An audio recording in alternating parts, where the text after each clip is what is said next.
Hey les gars, bienvenue les gars sur cette nouvelle vidéo. J'espère que vous êtes posés, j'espère que vous êtes au calme. Asseyez-vous parce qu'aujourd'hui ça va être une super vidéo. Je suis ultra excité de vous annoncer ce tout nouveau concept qui a été fait nulle part en France, dans le monde du resell, etc. Nouvelle série de vidéos. Franchement c'est un truc de dingue, je sais pas dans quoi je m'embarque et j'ai envie de dire let's go. Je vais vivre tout ça avec vous. Vous avez dû voir le titre, la miniature, vous devez pas comprendre ce qui se passe. Et ben je vais vous expliquer tout de suite et maintenant le concept de cette nouvelle série de vidéos. Les amis, je vais aller aux quatre coins de l'Europe pour voir quel est le meilleur pays pour aller chiner dans les entrepôts vintage. Vous savez, il y a un concept qui est très populaire chez les grossistes, c'est le handpick. C'est le fait de venir directement choisir pièce par pièce des vêtements à des fins professionnelles pour pouvoir les revendre. Bah moi, je vais aller aux quatre coins de l'Europe, en Angleterre, en Italie, en France, en Espagne. Je vais essayer de visiter un maximum de pays pour déterminer quel a été le meilleur pays pour faire du handpick. Les gars, ça va être un truc de ouf, ça va me coûter énormément d'argent, je le sais. Je compte sur vous pour bombarder les abonnements, les likes, les partages, ça m'aiderait énormément. Et puis moi, je suis ultra excité de faire ce genre de concept. C'est le but même de pourquoi j'ai créé ma chaîne YouTube, c'est pour faire des concepts plus travaillés, qui permettent de voyager, contrairement à TikTok où ça reste comme assez restreint. Bien sûr, je vais faire un vlog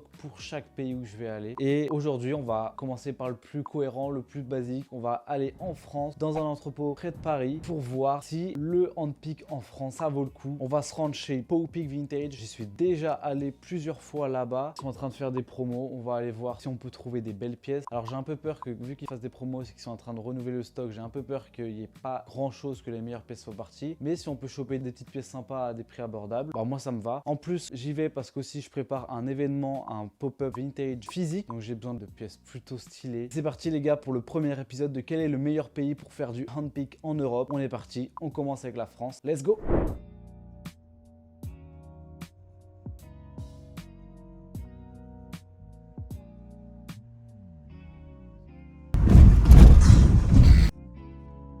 Là, on est en train de chercher des petits suites US. Je prépare un pop-up et je cherche des petites pièces plutôt sympas. Pour l'instant, il n'y a pas énormément de choses, vous pouvez voir. On a pris que ça pour l'instant. Quelques jeans Dickies, un peu de Carhartt. Il n'y en avait vraiment pas beaucoup. Toutes les meilleures tailles, tous les meilleurs états étaient partis, mais ça c'est le jeu. En ce moment ils sont en train de vider le stock, donc il y a un peu des grosses promos. On va voir si on peut avoir des bons prix. Et bah moi je m'en vais, je vais continuer à chercher et on vous montrera de toute façon à la fin tout ce qu'on a trouvé. Donc là on est dans la deuxième pièce de l'entrepôt, c'est un peu derrière l'entrepôt. Là c'est des bacs pas du tout triés, où c'est 2 fois moins cher. Donc ça se fait au kilo, c'est 2 fois moins cher. Il faut vraiment fouiller pour avoir des bonnes pièces. Puis voilà, on va chercher, on va voir si on va trouver d'autres trucs. Pour l'instant on n'a pas trouvé énormément de choses, mais on va voir si on peut retourner là-bas encore et essayer de voir s'il y a des belles pièces. Allez, je pars chercher tout ça. Ah putain, pour l'instant c'est un peu gaze. Même en pyjama je le mets pas. Attends, c'est quoi ça? Magnifique. Il faut vraiment fouiller, il faut aller jusqu'au bout pour trouver des magnifiques pièces comme cette magnifique veste en jean.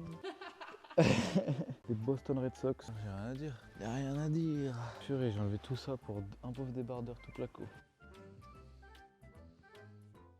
De retour à la maison, on est plusieurs jours après que je sois allé à l'entrepôt. J'ai complètement oublié de filmer le déballage en fait des produits que j'ai eu. C'est vraiment la partie que vous attendez le plus. Donc on est là pour ouvrir cet énorme sac. Comme je vous ai dit, c'était du déstockage. Il m'a fait un peu des prix. Tous les suites, je les ai payés 6 € hors taxe. Donc ça fait environ 7,5 € unité, ce qui est beaucoup moins cher que d'habitude. Par contre, tout ce qui est pente Dickies, pente Carhartt, c'était du nouveau stock. Donc ça, il n'a pas pu me faire de prix. De toute façon, je vais tout vous montrer. J'en ai eu pour exactement 401 € TTC. On va revoir combien j'ai de pièces. Après, je vais tout vous dire combien le prix par pièce et je vais vous montrer les petites pièces. C'est parti, let's go. Comme j'ai dit, j'ai pris pas mal de petits pantalons Carpenter, Dickies et Carhartt, donc un peu plus de Dickies que de Carhartt. J'ai pris les tailles qui restaient, les moins grosses, les meilleurs états. Donc j'ai essayé de prendre ce qu'il y avait de mieux. Bien sûr, ce genre de pièces, ça part très très vite. Donc il faut vraiment arriver le premier lors du restock. Là, on est sur un Carpenter Olive sans marque que je trouvais très stylé aussi. Le pantalon, il me l'a fait à 6 € celui-là, donc c'est vraiment un bon prix. J'ai pas mal de petits baggy Dickies Carpenter, ça ils sont vraiment chouettes ceux-là. Je pense que ça peut bien se vendre au pop-up. Donc niveau Carhartt, il n'y avait vraiment pas grand-chose. J'ai eu quand même celui-ci qui est vraiment une pépite, une masterclass. C'est un double knee Carhartt. C'est un peu une grande taille, mais franchement, il tue sa mère et il est en super bon état. Genre, il n'y a pas vraiment de défaut apparent. Donc ça, c'est vraiment chouette. Donc ça, les pantalons Carhartt, c'est 20 € unité et les pantalons Dickies, c'est 17. Donc voilà, on a des petits baggy comme ça, chouette. Hop, là, on a un jean un peu plus classique, coupe droite Carhartt.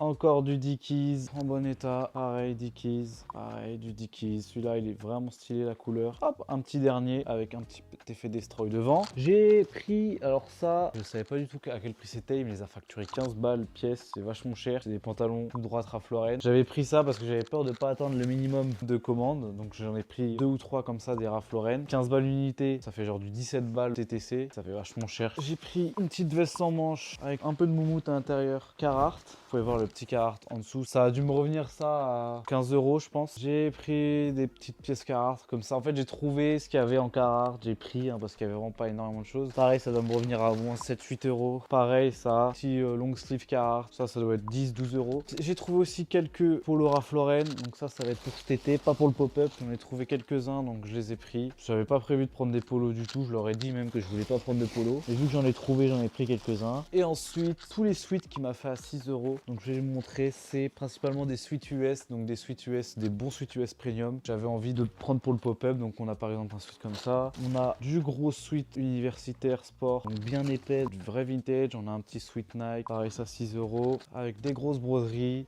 Ça au pop-up, je vais les mettre aux alentours, je sais pas, 25 ou 30 €. Pareil, hop, ça vous avez dû le voir, une petite veste des Boston Red Sox, je la trouve vachement stylée. Limite, je pourrais la garder pour moi. Pareil, là, on a un gros suite universitaire, vraiment stylé. Ce petit suite Harvard ultra épais qui est vachement beau, je l'aime beaucoup. Et pareil, on a des petits suites. Comme c'était pas très cher, j'en ai pris quelques-uns. Deuxième petit suite Harvard, on a des gros suites. Un petit suite Racing qui est vraiment chouette, pareil, c'est brodé. Et pareil, et ça, dernier petit suite, un petit suite Yale University. Voilà, c'est tout ce que j'ai eu. C'était pas ouf du stock, des choix que j'avais, mais ça reste quand même assez rentable. Je suis quand même assez content. J'ai quand même eu 2-3 points de Dickies, c'est ce que je voulais pour le pop-up. Je pense que si on prend tout en compte, le fait que je me sois déplacé, le prix que j'ai payé, les pièces que j'ai eues, etc. J'ai envie de noter sur 10 tous les lieux de handpick où je vais aller dans les prochains épisodes. Donc je pense qu'on va commencer par celui-ci. Moi, je lui donnerai une note de 6 sur 10. Ça reste correct. C'était pas catastrophique. Il y avait quand même de quoi manger, mais c'était pas incroyable non plus. Après, comme j'ai dit, c'était un moment où ils étaient en train de tout bouger dans l'entrepôt, donc il n'y avait pas les meilleures pièces, mais j'aurais payé plus cher sinon. Mais voilà, moi je mettrais un 6 sur 10. Dites-moi dans les commentaires quelle note vous auriez mis. Et bah moi les gars, je vous dis à la prochaine pour le deuxième épisode. J'ai vraiment hâte d'aller à la deuxième destination, bien sûr. Je l'annoncerai sur Instagram dans quelle destination j'irai dans le prochain épisode, donc n'hésitez pas à me suivre sur Instagram, ça s'affiche juste ici. Et moi, je vous dis à la prochaine les gars. Allez, ciao!